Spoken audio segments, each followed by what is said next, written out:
right. Good to go. Blake, welcome to Living Off Rentals, man.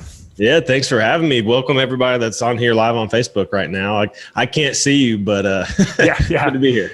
I'll kind of monitor it, and if people are watching live and you've got questions, I got a good face to look at right now, so it's all good.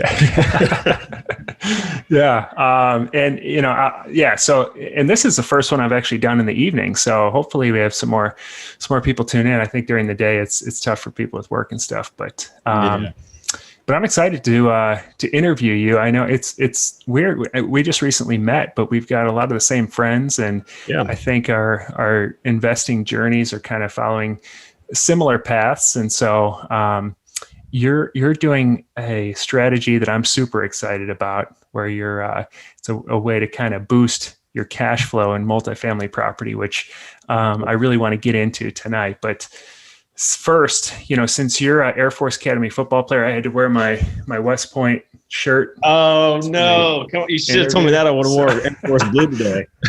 You got the helmet in the background. So it's, you can see the shark helmets when we ate Army. So, yeah. For those listening, my alma mater, West Point, has a little bit of a rivalry with Air Force Academy and Naval Academy. So, Blake, usually for a rivalry, it has to be close. It's like, 500 win percentage within a few either way. But I think, Commander-in-Chief's trophy, Air Force has got it by a wide margin. So the other schools call it a rivalry. Yeah. Okay. Yeah. But this year, it's always a battle. It's always a battle. Yeah, no. When I was there, it was brutal. We were getting just crushed, but it's like games like those, and especially practices like those. I've never left the field so sore. You spend it all. It's triple option football is right downhill. I played middle linebacker, so it's like every 3 steps, every play, it's like boom, boom, boom. Hitting with the big linemen and the fullbacks who are as big as linemen, and they hand them the ball. So tough game. Yeah, it is. And so I want to get into some real estate strategies, but first I want to give you a chance to tell a little bit about where you're from and how you ended up at the Air Force Academy. Yeah, so from a small town in Indiana, like an hour north of Indianapolis, so there's really not much around. And football was my way into the academy, like we were just talking about. And football is always kind of my way out of the small town, right? Growing up in a small town, all you ever want to do is get out. I'm sure many others on here share that kind of sentiment. And so football was that ticket for me to, get to a good school, get a good education. And I always saw that as kind of my path to get a better education and set myself up for success down the road, because came from a family, not a lot of money, single mom, she did her best. And I knew that growing up, seeing the financial struggles and the single mom struggles, and I wanted more for my own family. So football was like my way to get to the better school, to get to the better life for like my family down the road, because family is really important to me. And that's what sent me there. So I guess from that point, getting into real estate investing, it was really like I read Rich Dad Poor Dad while I was at the academy, took entrepreneurship classes, was a business management major there. So was very interested in that kind of field. And then I read that book, and it all pivoted towards like real estate investing.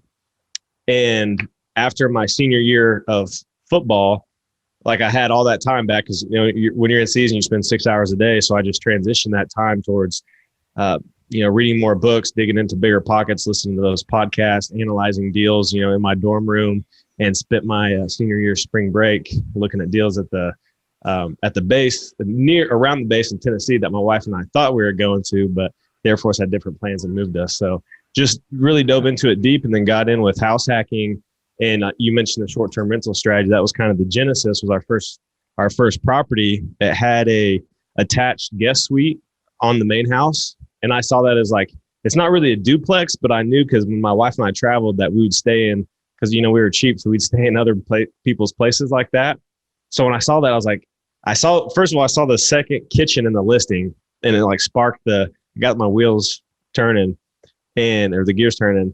And I knew that we could rent that and, make some kind of money because it's close enough to the beach. And that kind of snowballed into doing another property that was very similar, with the main house and the guest house. And that's kind of where we fell into the super listing strategy, when you have a listing with the main house and the guest house and the whole property. And we did that with 3 more, and then eventually replaced. Well, yeah, I guess not replacing, I'm still in the Air Force, but surpassed my Air Force income with our like net cash flow from those short-term rental properties. And from there, got to bigger multifamily, did a syndication, and now we're doing these commercial BRRRbnbs. So we're doing the BRRRR strategy, buy, rehab, rent, refinance, and repeat, and combining them with short-term rentals. And they're actually, we're doing three. Well, we closed on one 2 weeks ago. We closed on one this week on Friday, and then we closed on one in August. So that'll be three, and they're all motels, old like motels that we're upgrading and converting to the short-term rental model and really making them kind of boutique properties and putting them out on the travel sites. Wow. So that's a lot there. Yeah, I just kept going. Feel free to cut me off. No, it's it's great. I mean, but so just to clarify here, what year did you graduate from school? Graduated in 2019. Wow. So May 2019. Yep. Yeah, I actually just promoted like 3 weeks ago. So, when you basically once you commission every 2 years, you get your rank until you get up into the higher ranks and it becomes more competitive. So yeah, just commissioned or promoted as a first lieutenant like 3 weeks ago. Nice. Congrats, man. That's awesome. So, I mean, 2019, you're going through all this and it sounds like this is like a 5-10 year journey, but this is just really a 2-year period. You spent your senior year spring break analyzing properties, which you're probably a better person for, rather than doing what most kids are doing on spring break. And then you hit the ground running. So you said you were going to be stationed in Tennessee. You thought you were going to be stationed in Tennessee. Where'd you end up going? Yes, it's a very small base. It's called Arnold Air Force Base. It's like by Manchester, Tullahoma on I-24 and not much around. So the switch to Panama City was actually a blessing because, we don't have winters here anymore, which is really nice. Yeah. Yeah. So Florida. So is that where your initial, so you said there was 4 duplex type properties where it was two actual rentals on one lot? Yep. Yeah. So that, because of the first house we purchased, kind of open up that strategy down here at the Florida Panhandle. This is, a lot of people are migrating. I think I saw a report that the New York Times did that in the last year, Panama City was like number 8 in the country with net migration. So a lot of people are moving here. A lot of people from the Northeast getting out of the more urban, compact, higher population density areas. They're coming down here to the Gulf because it's a lot warmer. We have friendly business climates, no income tax, which, they're used to paying high taxes up there in the big cities. So for all those reasons, it's a really competitive market. And then, as you know, in the last year since COVID, there's no supply and it's continuing to do that. And with that first property, I identified it allows you to get a single family home loan with a house that has more than one unit, but you don't have the people that are chasing the duplexes or chasing the triplexes or chasing the quadplexes trying to do the house hack strategy. They're kind of not looking at these properties with the extra units, the ADUs, that are like, we have one now that's a garage apartment on the back of our current house that pays our mortgage and all our bills. There's another one that was like a back pool house that we turned into a unit. And then one was just that attached, whatever you call it. And then we had one that was a mother-in-law suite that was detached. So all these little nuanced properties that if you know what you're looking for, like I mentioned, I saw an extra kitchen in a listing and I was like, wait a second, what? This isn't listed as a duplex. It doesn't say anything about it, but it's got this extra kitchen. So you see things like that. It gives you that extra rental space that you can get 2 rental units out of. So that was big for us in the first, year or so. That's amazing. And so from a permitting standpoint, are these like legal or, just kind of doing it anyway or? Yeah. So, to the extent of my knowledge, they're legal. So they're all built at different times. Like, for example, the one that was attached was built with the home. And I think when they remodeled it after the hurricane, I don't know how it was originally set up, if that was a garage at one point or whatever, but they had turned that extra side into a unit. And the other ones, like this one is, I know this one's permitted because we saw the permits on that one when we purchased it. But the other ones, it's never become an issue. Like there's not a second address and it's not a separate listing. So to create a mother-in-law suite or, a lanai or ADU, they're much less regulated, and each location is different. So don't take this as like the catch-all if you're listening. But there's a lot less requirements than if you're going to, build a second house. Right. It's just kind of like an addition on your property. Yeah. Yeah. And that's what I think a lot of people don't get with Airbnb. Like, you can literally rent out, and I think people think, well, I have to build a structure that's like permitted, that's like a legal unit. And that's not the case. I mean, you can build a tree house. People literally rent out like vans. Yeah. Yeah. You can park a van. My wife and I, when we first started in that first house, we rented out a bedroom until she shut that down. She's like, I'm not people come in and out creepy guy, our house anymore. Yeah. Cause she was at home alone while I was at work all day. But, people rent out vans. I've literally seen people rent out tents in their backyards on Airbnb. Like, there's all these kind of unique listings that draw people to the platform. It's not just, the condo units on the beach anymore. It's ADUs in people's houses. They have the filter on Airbnb, like, is it a guest suite? And, all of ours are checked as kind of those guest suite kind of things. And they're a private space. So, that's what people are looking for most of the time, is as long as it's private and they can have their self check-in, they're all for it.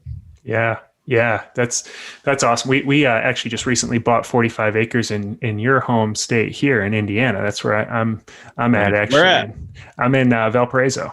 So okay. A little north of where you were, but up by Lake Michigan. Most of my Airbnbs are in Michigan City, which is right on the southern tip of Lake Michigan. But we're about 10 minutes away from the water now, and that's our plan here. Is just we're figuring out a combination of maybe tiny houses and campground or glamping type setup, which is growing like crazy. So I think it's those are huge, and the thing is, like, people love those. Like, I see them all the time in like mountainous areas. That a really big popular thing right now is like the yurts. It's literally just like a canvas wrapped around this golf ball looking thing. Yeah. If it's in a cold area, there's like a stove in the middle of it to kind of heat up the space.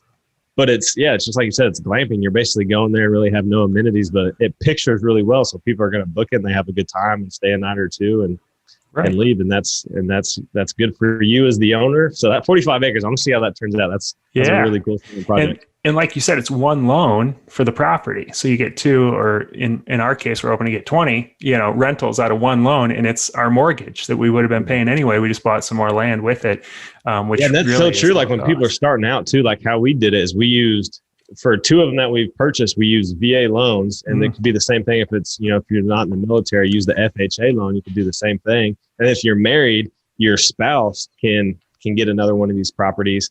And the thing is, it's look for that piece of value, whether it's an ADU, an extra space, a basement unit, whatever it is that you can rent as a separate unit on Airbnb. And you've got, in my area, these things are bringing in like 35 to 40,000 per year per unit.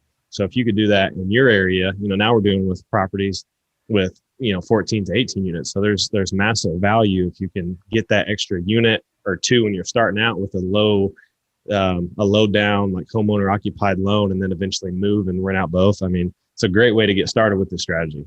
Yeah, absolutely. So before we get into the bigger one, can you just go through the numbers real quick on, either your first one or one of those first 4, how the numbers work on it? Oh, one that I really like is like my first BRRRbnb. So this is the one that I kind of stumbled into. It was listed on Zillow as for sale by owner on Zillow. It had 2 pictures, both exterior, taken at night, and they were blurry. The listing was off. This was like late 2019. Because I think we purchased it like the 31st of January of 2020. So this is late 2019. And it was just like the worst listing ever. And then I found out it was in pre-foreclosure. So we got it at a really good deal and was able to use private money to purchase it like the week before it was seller finance, and the past seller was going to foreclose, and it was the week before. So we got it just in time. And this one, it was 7 blocks, I think 7 or 8 blocks away from the first house that we bought when we first moved to Panama City with the VA loan. So we knew that 2-unit strategy could work really well. And the good thing about this one is they were detached. So we knew that when guests came in, like sometimes in our unit, we could hear them on the other side of the wall. We knew that because these were detached, they wouldn't have that issue. And it had a pool in the middle of those 2 units that both could access, so that the backyard space would be shared. And in Florida, that's what people want to do, is hang out by the water. Go to hang out to the beach, come back, jump in the pool. So it's a great amenity. And because of that, it's actually like, I think the total revenue is actually like 30% more of our one that doesn't have the pool. So it ended up being like an even better purchase than I thought, because I was going off of the numbers of what we were actually doing already. Yeah. So we purchased that for $163. And then for 2 weeks, my wife and I spent every day after work, 5 p.m. we'd get something quick to eat, pick it up on the way, work there till midnight. So we'd go work for 6 or 7 hours every night. And it was a light rehab, thankfully, because I have like next to no handyman skills. So when I was cutting the new trim, I think I, measured twice, cut once. I probably measured once, cut like 4 or 5 times. It was bad. I did everything wrong, but thankfully it was light. Yeah, but it was light enough that we could do it. I think all in on the rehab, we were probably 10,000 in, and then we furnished it for about 5 or 6,000. So it was all in for like 15 or 16,000, and we raised private money for that and the purchase price just through networking, going to real estate meetups, finding asking people what they want, what kind of deals they're looking for, and then just through that conversation found an investor who was willing to lend me money and get 10% within 2 months, because we found a local bank they didn't require a seasoning period. So we did the rehab in 2 months. We got the refi done within 2 months. So within 60 days of purchasing it, we rehabbed it and got it refinanced, got all the initial capital out, got all our initial capital back. And then I think the first month we cash flowed like 2,000 or 3,000, and then COVID hit. And then we got some people that were in the Air Force. There's 3 people that stayed in it, 2 in the main house, 1 in the guest house, and they're all paying per diem. So like $100 per night per person for 3 months straight. So when everybody was stressing out during COVID, we were cash flowing like crazy. And that deal was awesome, because that was our first true BRRRbnb. So the BRRRR strategy was short-term rental, because we bought it, rehabbed it, got it rented out, or refinanced it technically before we even, I think, rented it out, because it just took time. And then, it's been cash flowing ever since. I think in 2020 alone, it brought in like 68,000. Wow. And what did you say it appraised for after the rehab? So we bought it at 163. It appraised at 250, 2 months after. And then now it's probably appreciated to 290. Actually, it's pretty like a pretty much spitting image comp of this property, because this one's the one we're living at is maybe 10 blocks away, and it's got all the same stuff, detached unit. And this one appraised for 292 this year. Wow. So probably in that 280 to 290 range.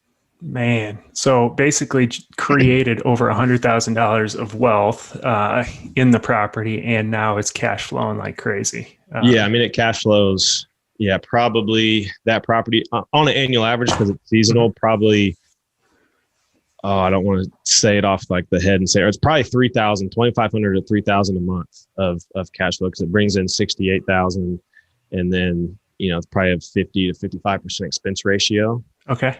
In the 30s something per year on cash flow. 3,000 net cash flow after all your expenses. Yeah, that's after everything, the mortgage, the cleaning, the taxes, the Wi-Fi, the supplies, the toilet paper, everything. Man, this is why I talk so much about short-term rentals on this channel. That's why we've doubled down and went in more, and we're really bullish on this strategy right now, and the exact same reason why we're doing this on multifamily properties now, because the multifamily market, just in general of, looking and acquiring commercial multifamily has gotten priced out, and very competitive. Margins have slimmed down, and people are basically doing deals now to get the fees rather than to get the cash flow and the, create the wealth and all that kind of stuff, because they're getting them in for, way too close to the ARV of what that property would be. They're not cash flowing that much. So they're basically like just doing deals to keep the doors open, which that's not passive income, and that's not financial freedom to me. So I was just like, how can we pivot, and what's my strength, and what are my strong suits? What's my competitive advantage that I can use to go make a pivot and do better, right? And find something that turned out to be these motel conversions. Now we're doing 3 of them with the new company, and I'm doing 1 by myself. That's an 8 unit. So 4 total, all working at once. I feel like I'm getting gray hairs, but it's gonna be good on the back end. Working a full-time job in the military. That's oh man, that's amazing. So So if we can transition to those then and talk about this at scale, I imagine the numbers, probably don't convert exact. Like you're probably not going to get the exact same per unit that you would on a larger scale, but maybe you can. So if you can talk about how you ran your numbers on these multifamilies. Yeah, so that the deal we are just talking about, the 2-unit with the pool, that's kind of a unique one, and like the per unit cash flow is going to be higher on that because it has a pool, because it's a single family that we've got in at such a low price. The mortgage is really low compared to the value that it is. But these new properties that we're purchasing, I mean, they're going to bring in anywhere from like 35 to 42 a year per unit. And that's like very conservative, using like 70% occupancy or 68% occupancy when the market average for that is, 73 to 75. So we're kind of giving ourselves some room, wiggle room on our numbers. But these ones actually have a little bit lower expense ratio. So over my portfolio of 7 residential short-term rentals, the expense ratio is about 65, 67, mid-60s% of expense ratio. So for every $100 I bring in, 65 to 67 is an expense that goes out. So my net cash flow is about, 30, 32 to 35%. Okay. But on these bigger properties, because you're spreading out, your fixed costs are, comparative, right? Just the numbers are bigger, but your variable costs go lower. So for each additional listing you're adding with the software, it gets cheaper per listing. So usually, for like your porter is the PMS, the property management system channel manager we use. For like the first 10 listings, it's say $7. For 10 through 20, it's $6. For 20 through 30, it's $5 per listing. So that gets cheaper. And then everything else gets spread out. So your expense ratio compresses, meaning your cash flow is going up. And each one of these properties, like there's an 8-unit, for example, that conservatively it's going to bring in about $179,000 per year.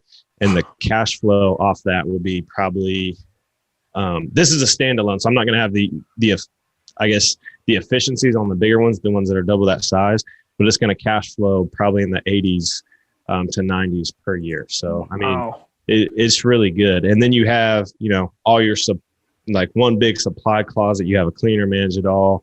You set it up to where you have automatic messaging to where it's more passive once you get it set up. Right now it's not, I'm working probably 90 hours a week to get all the systems set up. But what we know from operating, once you get the systems in place, it kind of just hums, and then you got to deal with the one-off guests that are Yeah. So that's a 8-unit. Are you going to list all 8 as short-term rentals or have a mix? Yeah. So it's going to be all short-term rentals. And this one, I think is probably, I don't know, the Tahoe property I really like, but I think this 8-unit will be probably my favorite of the Florida properties because each one, we've got a professional designer on this one. Her name's Rebecca. She's awesome. And she's individually, crafting each unit, with her design. They're different color schemes. Each one's got a different name, like the dolphin room, the starfish room. Yeah. Like starfish is like a coral color and the dolphin room's like a teal kind of blue. It's everything is getting redone. So it's a full gut remodel. And that's why it's been a nightmare dealing with the city of Fort Walton Beach for the first time. They've just been throwing me through the ringer, kind of having their way with me. But yeah, so they're going to be all 8 short-term rentals and like all kind of unique. There's going to be outdoor space, hanging lights, kind of really create that ambiance inside the property. And it's all fenced off once you get in there. So it's going to look really good, bring people in, picture really well. And then it's, a 5-minute or less drive to the beach. You can walk to all, the really good shopping centers on Eglin Parkway. In Fort Walton Beach, it's really close to both Eglin Air Force Base and Holbert Air Force Base, Holbert Field, to where, military people coming in and out of the area, thousands a year need places to stay. And there's not many places in the city. You have a lot of condos in Fort Walton Beach on the Okaloosa Island. So there's a ton around there, but you're getting a beach condo. It's going to be $300-400 a night. And here we're much more affordable, but our price point and our entry point is much, much lower. So we can make those, the economics work really well in this kind of property. And then what I'll do in addition to that is, make the whole 8-unit property, one listing as well for events. So if people are coming for weddings, the bridesmaids, that's what they're called. Yeah. The bridesmaids and the groomsmen, they can each have like 4 rooms or whatever it is. And have events, maybe if they want to rent it out for the day for a family reunion or something like that, to sleep the whole family. It'll sleep in total, I think 16 or 18, maybe 20 people.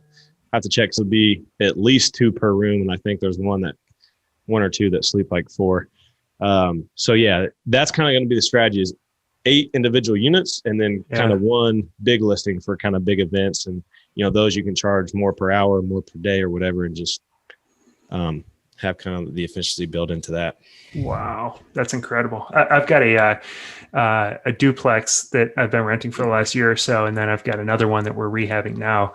And I didn't think it was going to be one of my top performers just because it is so affordable. But like you said, like it's one more. The economies of scale are huge, and then having that flexibility. What we've noticed is all summer, both units are booked by the same family because they'll travel together, and it's like adult kids and their older parents and little kids, and they want a big place to spread out. And then in the winter, it's smaller groups typically coming for a long weekend, and the individual units book. So I love that. And there's good things that you can do with that too. Like just kind of a pro tip, if anybody is really getting into this, is what I was talking about earlier with the super listing. If you have those 2 side-by-side units, you have 1 unit that's a listing, you have unit 2 that's a listing, and then you have the whole property that's a 3rd listing. And all those listings are linked. So if the whole property books, it blocks off the smaller 2. If you block a small one, it books off the whole property. And what you can do is have a longer minimum stay for the big property. So that's going to have, allow you to get more efficient revenue because that one it's a bigger group. They're going to stay longer. Then you have less cleaning fees because that's something that's one of those variable expenses. The more turns you get, the more cleaning fees you have to pay, the more your total revenue, what you keep, is going to go down. So that's going to eat up your expenses. So by having that set up, that structure, you really optimize, the revenue you're able to bring in and your occupancy. And it's very rare that when you have a property like that has a night that the property goes vacant and it's not income producing. So it's a really, really good way to make the most out of the Airbnb listings. Yeah, that's amazing. So on a typical multifamily, you're buying it based on a cap rate. Most of the time, everyone thinks of it as long-term rentals. So how do the numbers work on this? How do you determine the cap rate? And then also in the future, you're going to convert this. Maybe you're buying it based on numbers that are, the bank is running numbers based on it being a long-term rental because they don't know anything about short-term rentals or how to run those numbers. So in the future, when you increase the income based on these short-term rentals, that would it would probably be worth, if you ran it like just based on an NOI and a cap rate, it'd probably be worth like 4 times as much than, what it is based on the long-term rental or what it can capture in long-term rent. So are you planning to sell it in the future based on the short-term rental income? Do you think that's going to be a possibility? Yeah. So this is a dynamic question. I'm going to start out by answering it how like the residential units are valued and how to approach it for that, because that's going to be where most people start. And then we'll talk about the commercial thing and then, our ultimate plan on our exit strategy. So if I forget one of those things, remind me. So on the residential side, you're going to be valued on your comp. So if you like your duplex, it's going to be valued based on what other duplexes in the area are selling. So that's not going to change whether it's a short-term rental or a long-term rental, because you're at the mercy of the comps with residential real estate. That's how it works. That's how an appraiser is going to come value your property. Now with the commercial properties, they are valued by the income approach. It is a little bit different, however, than the apartment rental. So it's not a true, here's your NOI, here's your cap rate, because that's different. There's not a lot of buyers, because in the multifamily market, in the commercial market, that cap rate is a product of the market as well, just like the comps are of the purchase price in residential. So because we're not going to have a lot of comps, what we've been discussing with our banks and what we've kind of backed into is a valuation based on the debt service coverage ratio. So that's the amount of cash flow you have over your debt. So if your NOI is $125,000 and your debt service is $100,000. I might be messing this up, but it's your debt service coverage ratio. I don't want to talk math because I'm on a roll here and I'm going to mess it up. I should have had this example up. So basically, they're going to back into the valuation based on the debt service coverage ratio. So most lenders want to see a 1.25 at least, right? So whatever your debt service is, the cash flow has to be 1.25, or the NOI has to be 1.25 times the debt service. And now with us, what they're talking about is increasing that a little bit. They want to see like a 1.3 and 1.35, which still our NOI is going to be so dang high. It's really not that much of a difference. So when you apply it like that, you're looking at somewhere probably a point to a point and a half over what like a commercial multifamily would be if it's valued like that. But really what they're looking at is the debt service coverage ratio, seeing that all the income that this brings in. So taking that NOI, applying their debt service coverage ratio value to it to get to our valuation, basically. Yeah. Okay. So, and then our long-term strategy is yes, like you're saying, to do the BRRRbnb strategy on them. So buy them, fix them up, rent them out, and then refinance them, get that capital back with that method I was just saying, based on our NOI.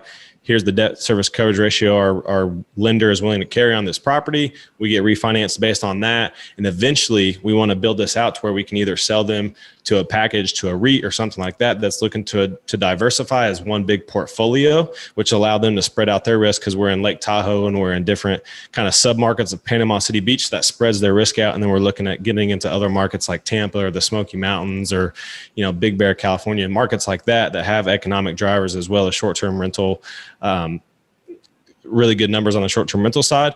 So long-term, we're looking at either packaging them up and selling them to a REIT or selling them to individual investors in the local area on a higher cap rate basis, because, if they just buy one, they're not going to be able to run it as efficiently, and probably not as efficiently as I could anyway. But But we've built that in, like we run our numbers so conservatively that however it's going to be valued, like we're still coming out because we're getting all our money out of the refinance, right? So it's basically going to be zero risk at that point because we have all the initial capital out, in theory, unless, lightning strikes or hurricanes hit or whatever. And then they cash flow $100,000 a year a piece or more. Yeah. Yeah. So the bank is okay with you not having any leases. They say in lieu of that, we're just going to raise the debt service coverage ratio that we're requiring. Exactly. Yeah. So they're just going to look at the income and make sure that the debt they provide on it isn't in a dangerous spot if our revenue goes down 20% or whatever it is. So they want to see at least probably a 1.35, I think, is what we're talking about. I have to look back at the term sheet, but about 0.1 more. That's incredible. More. Yeah, you should get. The valuation that you should get is insane. So just to recap, we're looking at buying these things at like around $1 million. The PCB properties are both around $1 million. They're going to take them to, almost $3 million, or that $3 million mark. And the Tahoe property is like 2 to like 6. So there's and that's over an 18-month period. But yeah, the value add on these things is crazy.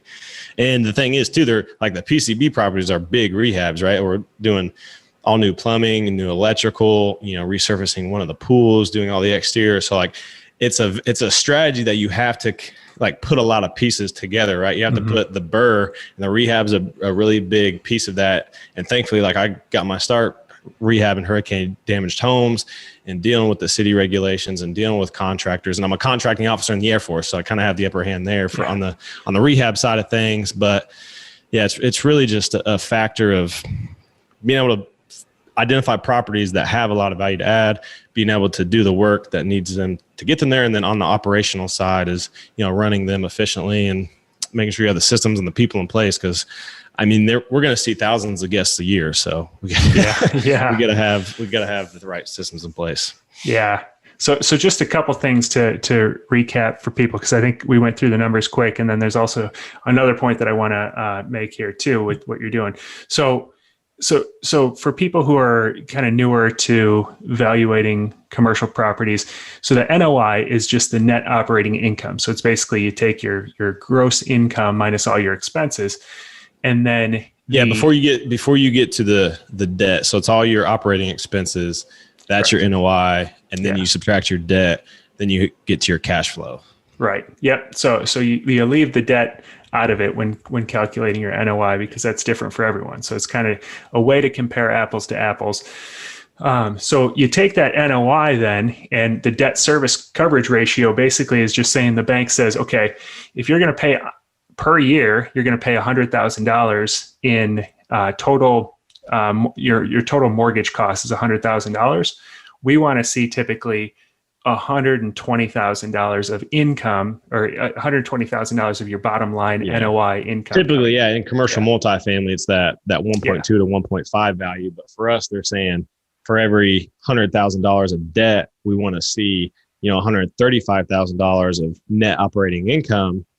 And I mean, for us, really, it's going to be much higher than that. Like our cash flow is going to be about that much.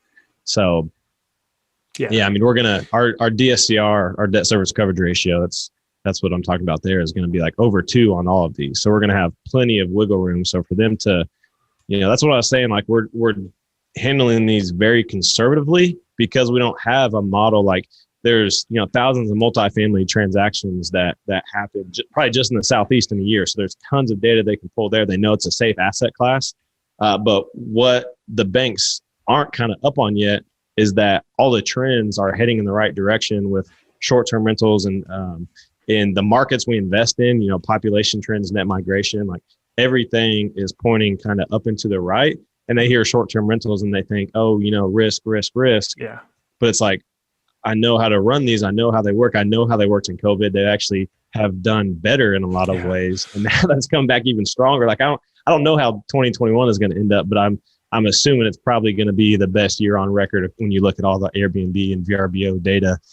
So I think they're just a little bit behind the times. So they want to be super, super conservative. So when we're underwriting our properties, we're even more conservative, because we don't want them to kill our deal. We'd rather underwrite it more conservatively and kind of beat our pro forma, if you will, at least in our own heads.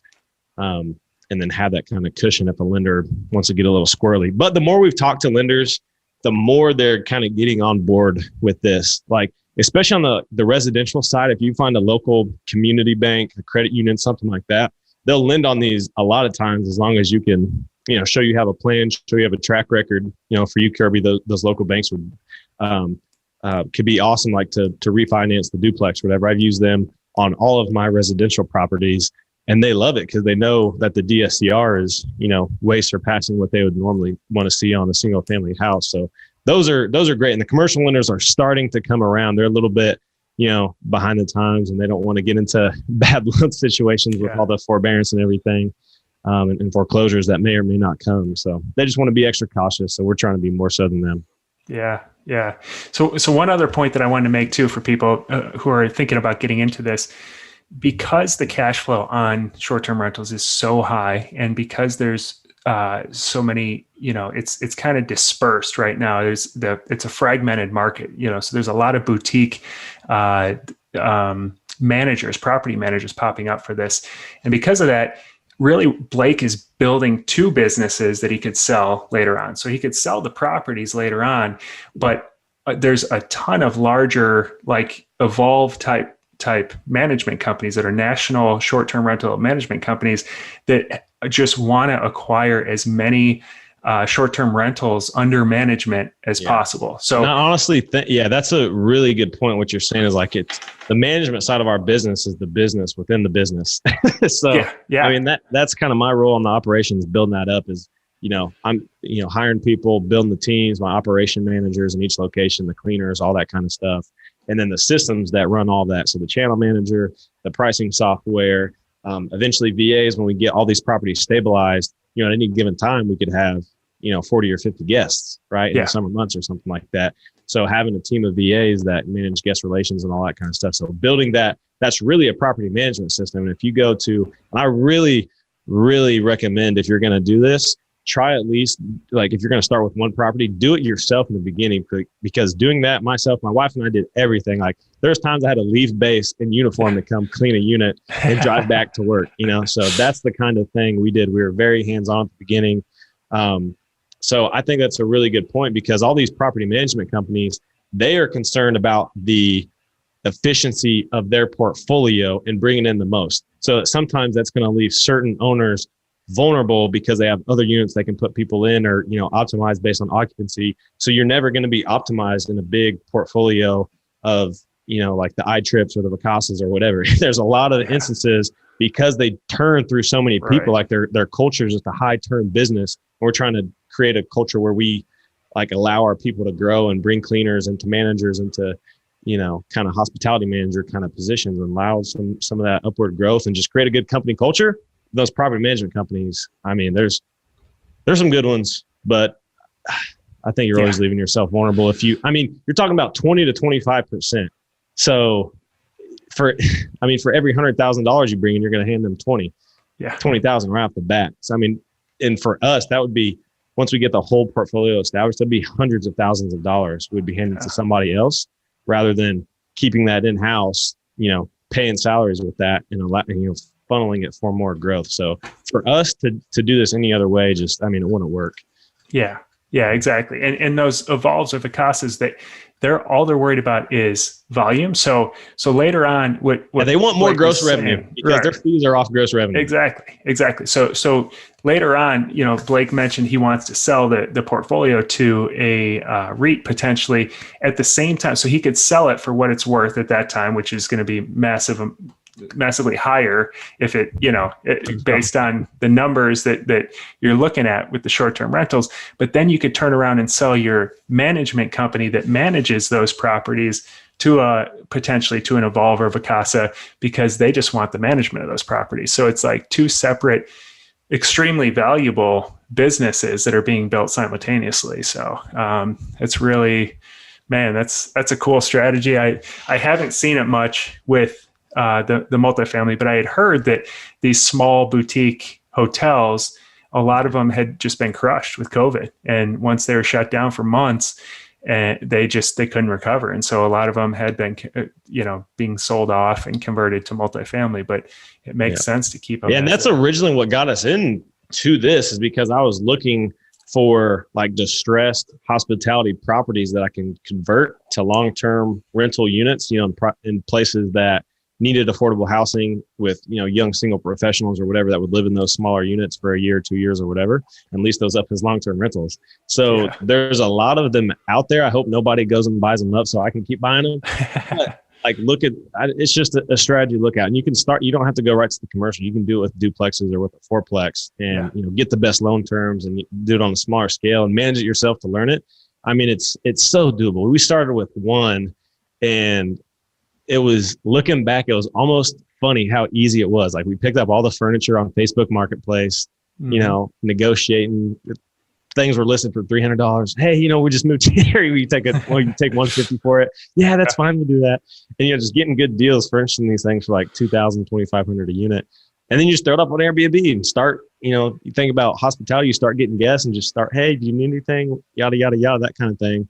And you start making a bunch of money and you just scaled up from there. So it's so easy to get started. And the barriers to entry are so low. Like to create a listing on Airbnb, doing it now, it probably takes me 10 minutes to create 15 minutes to create a nice optimized listing. But it maybe takes you 20 to 25 minutes max, like your first time, just getting the description in there and all that kind of stuff. It's easy to get started. Yeah. And that's how everyone starts. People will look at someone like Blake and say, man, I need to go out and buy all these properties. He started with one and it was like him doing everything, and then you just grow from there. So, I think it's such great advice. I'm excited for you. I think it's a great strategy. I think it'll become more mainstream over time because the numbers are so good. But it's great. I'm hoping that becomes mainstream with the commercial lenders. That would just make my life so much easier. I was just like, we want to finance these properties. I'm like, yes. Yeah. Give me some multifamily terms. That's what I need. Like 3%, 25-year fix. Exactly. So, man, this has been great. I have one more question for you before I let you go. I know we're getting close to time here, but I've been interviewing a lot of the members of the Living Off Rentals community, just because I've been working on a program to help people go from, being scared and hearing about short-term rentals and all the potential to actually getting through how to analyze it, how to buy their first one, how to get it all set up, so they can kind of use that as a model or a template going forward. And one of the big questions I've been asking people as I interview them, just to find out like where the pitfalls are, where the roadblocks are, is what changes for you when you have a cash flowing portfolio that pays all your bills, that supports you. So I know you said that you've kind of matched your Air Force pay, but what's your plan going forward once you get out of the Air Force? What does this look like for you? What's your plans? Yeah. Oh man, really good question. I just want to say good job for you for making that more accessible and easy for people, because I wish more people kind of had access to good information like that from people doing it. So that's awesome. Guys, if you haven't done that, go check out whatever that course is. I might get it too. Thank you. But I think taking it to the next level, I think what we're looking at is for the next 3 to 6 months, really focus on getting these properties stabilized, delivering to the investors we have, and also like creating that track record so that going out and getting debt in the future becomes much easier, because now they say, hey, these guys are doing this niche strategy and they're freaking killing it. Like, look how much money they're bringing in. Like, look at their portfolio. It's a very efficient portfolio in 2 geographically diverse locations, different target markets, different guests, all that kind of stuff.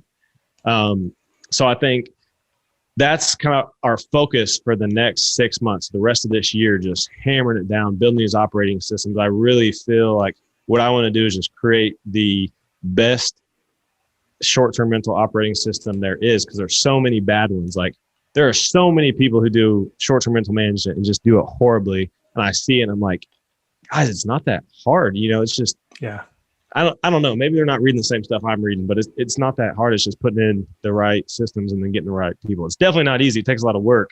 But that's what I'm focused on. And then as we pivot into, getting these stabilized, getting them up and getting those systems in place with that team of VAs, that really makes it more passive for us. And then we kind of, hold the strings and, direct the play from behind stage, is looking at doing more of these, because once we deliver, back to those investors, we'll start building up our own, set of capital, because we put a lot ourselves into these 3 deals. So getting that back, and it's the BRRRR strategy. I mean, it's the velocity of money. So we just want to keep executing on the BRRRbnb. So the last R in BRRRR is repeat. So we want to do more of this. And then we're thinking longer term, bigger type resort properties, getting into the Caribbean, because I love the Caribbean. I want to go visit my property. And then branching out, our company is called Adventure Stays. So really buying more premier boutique properties in the best locations in the country. And eventually, I don't want to say the world, because we're not going to buy all over the world, but I'd love to get into like a Caribbean market, something like that. So I think that's where we're headed. And then we're going to continue. Like, I'm still a big fan of multifamily investing. So I think at some point when the market gets better, when we can direct more time into it, or maybe hire another acquisitions person, something like that, is to diversify the portfolio into some, long-term commercial multifamily, because I still believe there's nothing safer and, easier at scale than long-term commercial multifamily. And then continue out to build Adventure Stays. Because I think, like, looking at our pro forma projections, like the gross revenue of this thing is going to be insane. And then our expense ratio is way lower than you think if you're thinking about a short-term rental portfolio. So that's really exciting to see what that net cash flow looks like, but we got to go achieve it, right? We got to go deliver on that and then get more of it. So that's what we're looking forward to in the next, 3 to 5 years, whatever it is. Well, you're blazing a trail here. That's amazing. I'm definitely going to be following along. If people are listening to this and they want to see the 22 unit property, you can go to his YouTube channel. I watched the video earlier today, actually, of your walkthrough of that property. It's one of the commercial properties. In person, right? You hear like all this talk about it, but when you can see it, you're like, oh crap, that's what he's doing. Like, he's adding a wall to make 2 units, and each of those are going to bring in like 35 to 40,000 a year more. So that's, that's really cool. I hope that kind of helps show people. My whole thing is like showing the behind the scenes stuff. There's no there's no ad at the end of the video, like, hey, click to get this course. It's just showing value and trying to be entertaining to people, and, show them that this is possible, and that doing deals like that is very achievable. So, yeah. Yeah. And what's the name of your channel? Is it just Blake Dailey or? Yep, just Blake Dailey on YouTube, and then Instagram. I share kind of snippets and stuff on there. It's at Blake J Dailey. Got it. Okay. And then so that's probably the best place to reach out to you or follow what you're doing. Yeah. YouTube or Instagram, putting out a lot more stuff there. Be having a video come out tomorrow about the BRRRbnb strategy, explaining it all. So if you guys are listening to this tonight, that'll come out on my YouTube tomorrow. So excited to kind of break it apart more and kind of dissect each part of it. And then, we close Friday. So I'll try to get some video Friday of the Tahoe property, which is super awesome. And you can walk to the ski slopes, walk to Lake Tahoe, walk to casinos. I can't wait to take company trips there. Yeah. No off season there too. So there'll be a lot more videos of that coming out and just all the projects we're doing. So yeah, cool. Awesome, man. Well, thank you very much for your time today. Thanks for having me on. This is a fun discussion. This stuff literally gets me so excited. I love to share it. I want people to start out, like we did, like you did with the one house or with the duplex, and see where it goes. Because I think once you start getting the cash flow from the short-term rentals, it honestly gets addicting. Looking at your QuickBooks every month or your spreadsheet, whatever you track it in, it's like, holy cow, we brought in how much, and then you look at it in the rear view of a whole year and you're like, yeah. And Airbnb sends paying more. And Airbnb sends you the emails of the payouts too. So it's like daily, you're getting another 500. Oh, I forgot about that. It's because we have a property manager now for our residential for our 7. Okay. I forgot about the emails. They're always the best, $1,500 payout, $900 payout. Yeah. It's like, I'm just sitting here on the beach, relaxing. Right. Exactly. Yeah. Well, thanks again for coming on. I'm going to have you back on in a year, and I want to hear all about how these properties have turned out. Yeah, I can't wait to share it. It's going to be great. Yeah. Awesome. Yeah. Thanks again for having me, Kirby, and everybody that's watching on Facebook. Thank you guys for hanging around to the end if you did. And appreciate you guys. Thanks. All right. Talk to you soon. Thanks.